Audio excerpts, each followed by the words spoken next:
Assalamualaikum teman-teman. Kami akan menjelaskan mengenai isu-isu implementasi kebijakan.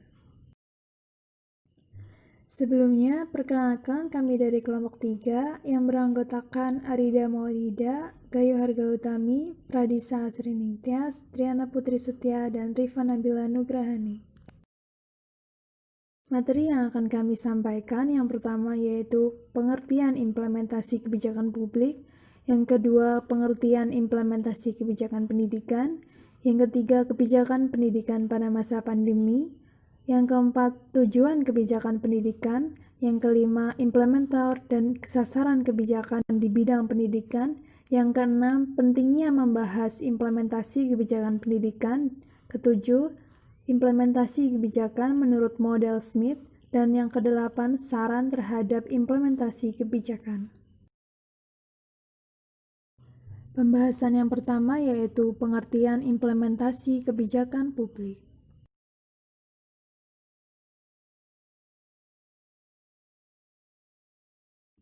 Menurut Sabatier dan Mas Manian, dalam Kurniawan tahun 2011 bahwa implementasi kebijakan adalah aktivitas-aktivitas yang terjadi setelah penerbitan perintah dari otoritas pemangku kebijakan publik termasuk usaha-usaha baik dari aspek pelaksana dan dampak substantifnya terhadap rakyat.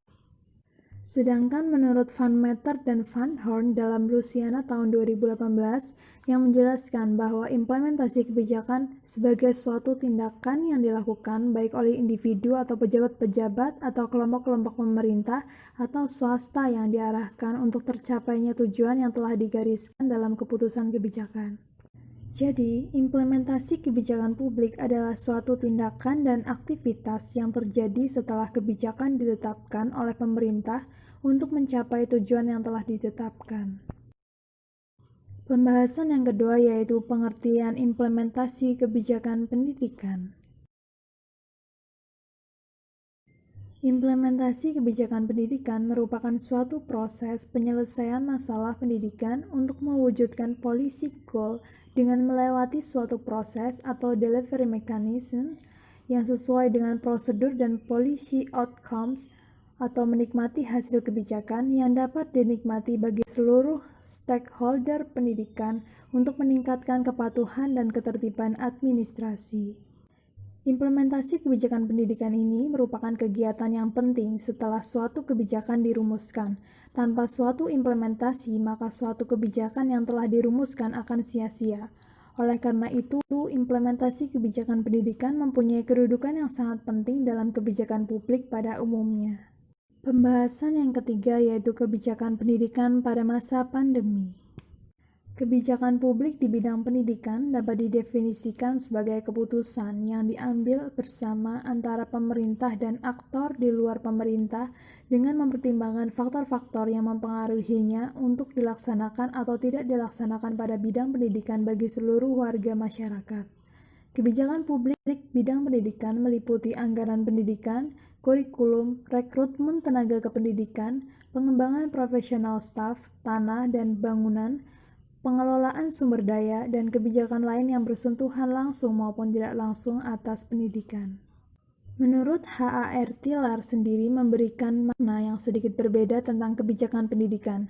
Menurutnya, kebijakan pendidikan merupakan rumusan dari berbagai cara untuk mewujudkan tujuan pendidikan nasional, diwujudkan atau dicapainya melalui lembaga-lembaga sosial atau organisasi sosial dalam bentuk lembaga-lembaga pendidikan formal, non-formal, dan informal.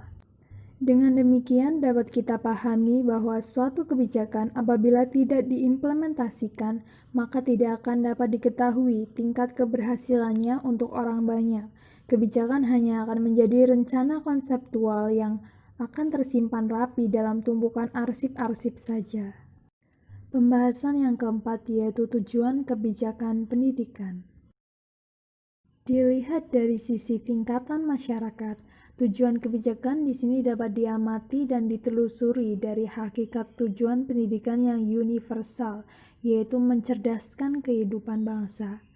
Dan dilihat dari sisi tingkatan politisi, tujuan kebijakan ini dapat diamati dan ditelusuri dari sumbangan pendidikan terhadap perkembangan politik pada tingkat sosial yang berbeda.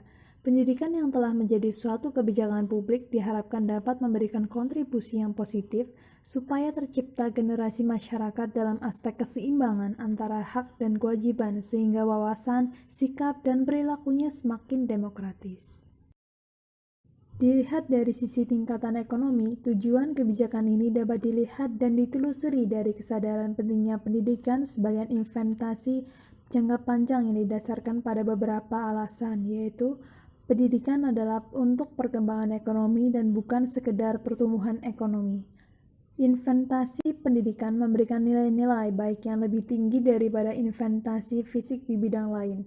Pendidikan mempunyai kedudukan yang cukup signifikan, terutama ketika seseorang telah menggali dan mengaktualisasikan potensi diri dan mempunyai kompetensi yang cukup sesuai dengan bidangnya. Perkembangan ekonomi akan tercapai apabila sumber daya manusianya memiliki etika, moral, rasa tanggung jawab, rasa keadilan, jujur, serta menyadari hak dan kewajiban yang kesemuanya itu merupakan indikator hasil pendidikan yang baik. Pembahasan yang kelima yaitu implementer dan sasaran kebijakan di bidang pendidikan. Menurut Howlett, Rames, dan Pearl tahun 2009 yang mengklasifikasikan aktor perumus kebijakan termasuk dalam bidang pendidikan yaitu yang pertama ada aparatur yang dipilih, berupa eksekutif dan legislatif yang terkait dengan urusan pendidikan. Yang kedua ada aparatur yang ditunjuk sebagai asisten birokrat, biasanya menjadi kunci dasar dan sentral figur dalam proses kebijakan pendidikan atau subsistem kebijakan pendidikan. Yang ketiga, kelompok-kelompok kepentingan atau pihak-pihak terkait dengan kebijakan pendidikan.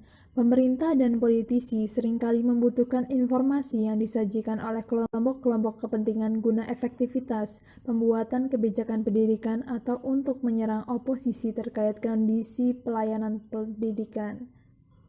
Yang keempat, ada organisasi-organisasi penelitian berupa akademisi dari perguruan tinggi, kelompok ahli atau konsultan kebijakan. Yang kelima, ada media massa sebagai jaringan hubungan yang krusial di antara negara dan masyarakat sebagai media sosialisasi dan komunikasi melaporkan permasalahan yang muncul terkait dengan pelayanan pendidikan yang diterima masyarakat. Yang keenam, ada organisasi massa dan profesional yang menekuni bidang tertentu atau keahlian khusus. Dan yang ketujuh, ada perorangan yang memiliki kompetensi dari isu yang dibuat kebijakan. Pembahasan yang keenam yaitu pentingnya membahas implementasi kebijakan pendidikan selama pandemi COVID-19. Implementasi kebijakan pendidikan selama pandemi COVID-19 adalah isu yang menarik untuk dibahas. Hal ini berlaku untuk seluruh pendidikan di Indonesia yang dilakukan untuk menekan mata rantai penyebaran COVID-19 di lingkungan sekolah maupun pendidikan tinggi, yaitu dengan menerapkan aturan pembelajaran daring. Pembelajaran daring ini dilakukan menggunakan internet, sehingga memudahkan tenaga pengajar dan pelajar dalam berinteraksi secara online. Tenaga pengajar dapat membuat bahan ajar yang dapat diakses oleh pelajar di mana saja dan kapan saja. Menurut pendapatnya Bell et al. Tahun 2017 bahwa pembelajaran daring memungkinkan adanya interaksi melalui web walaupun mereka berada di tempat yang jauh dan berbeda. Keberadaan tenaga pengajar dan pelajar yang berada di tempat yang berbeda selama pembelajaran menghilangkan kontak fisik dan mampu mendorong munculnya perilaku social distancing. Menurut Stein tahun 2020, melakukan social distancing sebagai solusi yang baik untuk mencegah penyebaran COVID-19. Pelaksanaan pembelajaran daring memungkinkan pelajar dan tenaga pengajar melaksanakan pembelajaran dari rumah masing-masing. Pelajar dapat mengakses materi pelajaran dan mengirim tugas yang diberikan tenaga pengajar tanpa harus bertemu secara fisik di sekolah ataupun di kampus. Dengan adanya tindakan ini, maka diharapkan dapat mengurangi timbulnya kerumunan massa seperti yang terjadi pada pembelajaran biasa yaitu tatap muka. Dan WHO pada tahun 2020 juga merekomendasikan bahwa menjaga jarak dapat mencegah penularan COVID-19. Pembahasan yang ketujuh yaitu implementasi kebijakan menurut model Smith. Implementasi kebijakan pendidikan selama pandemi COVID-19 yaitu tentang pendidikan daring menurut model TB Smith memiliki tujuan yang jelas, yaitu untuk mencegah penularan COVID-19. Dengan adanya pembelajaran daring diharapkan dapat mengurangi peningkatan dari persebaran COVID-19. Program dari implementasi ini berhasil karena saat ini banyak masyarakat yang mempunyai teknologi yang dapat menunjang untuk melakukan pembelajaran daring. Hal ini dapat diterima oleh banyak orang karena tujuannya juga untuk mengurangi persebaran COVID-19. Walaupun pada awalnya banyak pelajar dan pekerja yang keberatan dengan sistem daring, tetapi pemerintah memberikan solusi dengan bantuan kuota untuk pembelajaran tersebut, sehingga dapat meringankan beban para pelajar untuk membeli kuota internet. Pembahasan yang ke-8 yaitu saran terhadap implementasi kebijakan di bidang pendidikan pada masa COVID-19. Sebagai instansi yang terkait, seharusnya sebelum dilaksanakan program pembelajaran daring perlu dipersiapkan fasilitas pendukung, kompetensi, serta pelatihan terlebih dahulu. Adapun langkah efektif yang dapat dilakukan yaitu dengan memberikan informasi penting terkait pembelajaran daring di media sosial. Kemudian melakukan sosialisasi pelatihan untuk menunjang kegiatan proses pembelajaran daring kepada tenaga pendidik maupun orang tua siswa agar tidak gegap teknologi, dan dari pihak masyarakat juga harus dapat menyampaikan keluhan-keluhan yang dirasakan dari pembelajaran daring sehingga pemerintah dapat membuat kebijakan untuk mengatasi keluhan-keluhan dari masyarakat tersebut. Dengan demikian, adanya dukungan dan kerjasama sangat dibutuhkan demi keberhasilan pembelajaran daring ini. Sekian dari kami, terima kasih.